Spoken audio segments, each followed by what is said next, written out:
कल्याणपुर की चकेरी पुलिस और उसके साथ साथ फजलगंज और गुजैनी पुलिस ने अलग अलग 2 मामलों में शातिर अपराधियों को मुठभेड़ के बाद गिरफ्तार किया है। जहां चकेरी पुलिस ने शातिर लुटेरों चंदन और प्रकाश के साथ 2 और अपराधियों को पकड़ा है, उसी के साथ साथ थाना फजलगंज की और गुजैनी की पुलिस ने संयुक्त रूप से कार्रवाई करते हुए एक सत्यम तिवारी नाम के शातिर अपराधी को भी पकड़ा है।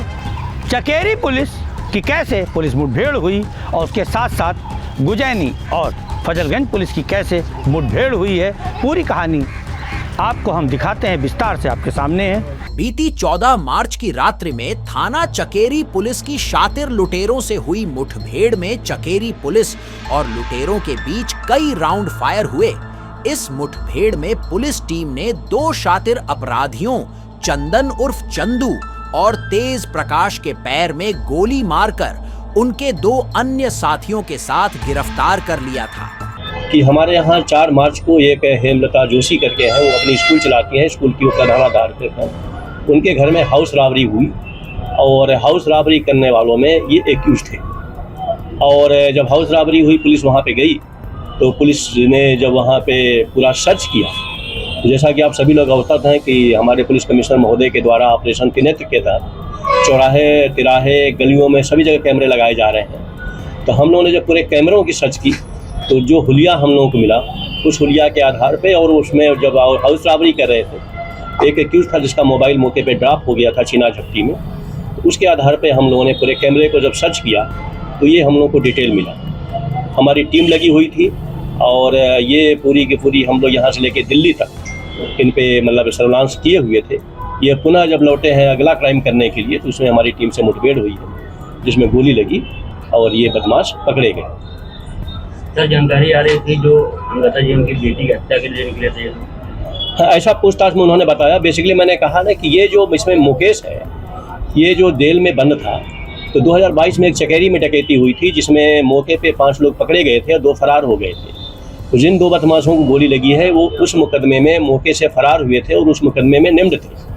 और ये तत्काल उन्होंने उस समय गिरफ्तारी नहीं हुई थी, लेकिन जब मुकेश जेल में जब चला गया तो ये जो दयाल है जो उस मुकदमे में कल्याणपुर के मुकदमे में जेल गया था, उसकी जेल में कंटेक्ट हुआ और जेल में कंटेक्ट होने के बाद जब ये बाहर निकले तो ये जो मुकेश है इसी ने प्लान रचा। और ये भी जानकारी में आई कि मुकेश चूँकि जो लेडीज है उनके घर से जुड़ा हुआ था, इसकी वाइफ उनको राखी बांधती थी जो हेमलता जी के जो पति हैं, तो एक तरीके से बड़ा क्लोज मतलब कंटेक्ट था, लोग रिश्ते थे। लेकिन उसकी नीयत बदली। उसकी नीयत ये हुई कि चूँकि लेडीज हैं, लेडीज़ के हस्बैंड नहीं है, 70 साल की उम्र है, स्कूल है, प्रॉपर्टी है, तो इसको इस तरीके से लिया जाए कि फ्यूचर में वो पूरी प्रॉपर्टी हमें मिल जाए।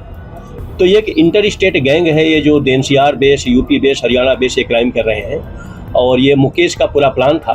लेडीज़ ने ये भी बताया, जो महिला हैं, भद्र महिला हैं, कि वो बड़ी बोल्ड है। बच्चा था, छोटा सा बच्चा था, इसके लिए उन्होंने ज़्यादा रिएक्ट नहीं किया। उन्होंने कहा मुझे डाउट तो था और अगर बच्चा ना होता तो मैं रिटेलिएट करती और उनको कहती, लेकिन बच्चे की जान के लिए उन्होंने रिटेलिएट नहीं किया। लेकिन लास्ट में उन्होंने जब रिटेलिएट किया तो ये लोग वहाँ से भागे। उसी भागा दागी में इनके मोबाइल गिर गए और बाकी चीज़ हुई। तो ये एक हार्डकोर क्रिमिनल है और इंटर स्टेट क्रिमिनल है और दिल्ली एनसीआर बेस्ड ये क्राइम करते हैं। कितने मुकदमे होंगे इन लोगों के ऊपर? इन पे मुकदमे में मैं अभी दिखवा रहा हूँ दिल्ली एनसीआर के क्या मुकदमे हमारी टीम लगी हुई है। इनसे एक मुजाहमत का मुकदमा है जो देहरादून में पता चला है जानकारी में, वो हम डिटेल मंगा रहे हैं। जी नहीं, वो फरार है और ये पूरे घटना का मास्टरमाइंड वही, उसी ने इनको हायर किया था। और वो पहले जब जेल गया था वो भी एक डकैती में जेल में गया था।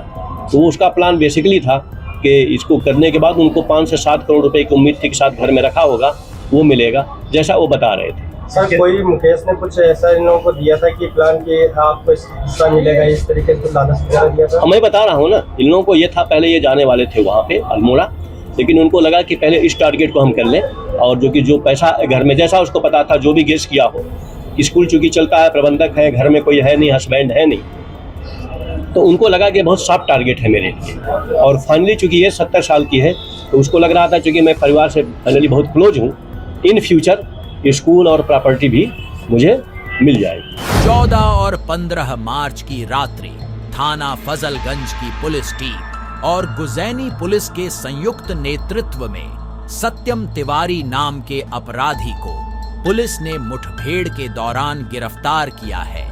पुलिस टीम की गोली अपराधी सत्यम तिवारी के पैर में लगी और वह भी लंगड़ा हो गया। श्रीमान पुलिस आयुक्त महोदय कानपुर नगर के द्वारा अपराध व अपराधियों के प्रभावी अंकुश लगाने के दृष्टिकोण से आज दिनांक 14/15 की रात्रि को पुलिस के द्वारा सघन चेकिंग अभियान चलाया जा रहा था। एसओ गुजैनी नए फोर्स के पिपौरी बिजनू रोड में वहाँ पे चेकिंग कर रहे थे। चेकिंग के दौरान में एक बाइक पे 2 व्यक्ति आ रहा था। बाइक चूँकि बिना नंबर प्लेट की थी और दोनों व्यक्ति जो है बिना हेलमेट के थे। पुलिस के द्वारा उसे रोकने का प्रयास किया गया और उसे कहा गया कि रुको, अपनी तलाशी दो। पुलिस को देखकर वो व्यक्ति अपनी बाइक को पीछे करके जिस दिशा से आ रहा था उसी दिशा में भागने लगा। पुलिस ने उसका पीछा किया। पीछा करने के दौरान में पुलिस के ऊपर उसके द्वारा डांस मारने के नीचे फायरिंग करी गई। पुलिस की जवाबी कार्रवाई में उसे एक गोली लगी है। उसे चिकित्सा उपचार के लिए अस्पताल में ले जाया गया है।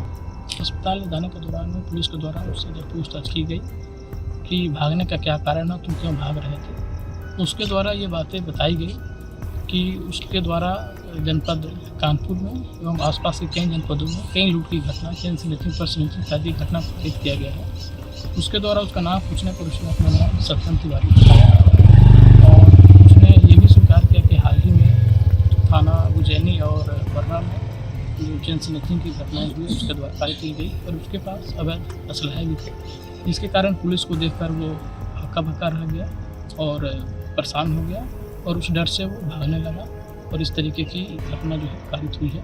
अभी उसे अस्पताल में ले जाया गया है, उसका वहाँ पे इलाज कराया जा रहा है और जो भी जानकारी है उससे पूछताछ करके आगे की विस्तृत अपडेट आपको दें। सर, कितने असलहे बरामद हुए हैं और कोई पुलिस टीम का जख्मी हुआ है कि नहीं हुआ? नहीं, पुलिस के द्वारा जो है बेहतर तरीके से और सिखलाई की जो हमारी जो ट्रेनिंग होती है, सिखलाई के तरीके से पुलिस के द्वारा जो कार्रवाई की गई, पुलिस का हमारा कोई भी जवान इसमें जख्मी नहीं हुआ है और वहाँ से एक असलहा जो है हमें अभी बरामद हो गया। कहाँ का फरार साथी? उसका फरार साथी कहाँ का है, कुछ पता चल पाया अभी तक? उसके द्वारा पूछने पर अपने साथी का नाम तो नहीं बताया है, लेकिन जो रात्रि का फायदा उठाकर एक साथी उसके साथ गए हैं। हमारी पुलिस की कई टीमें जो आला अधिकारी मौके पर मौजूद है और पूरे इलाके में, क्योंकि इलाका सुनसान है, रात्रि का भी समय है, पुलिस के द्वारा जगह जगह पे कवर की जा रही है। जल्दी उसके दूसरा साथी उसे भी ठीक।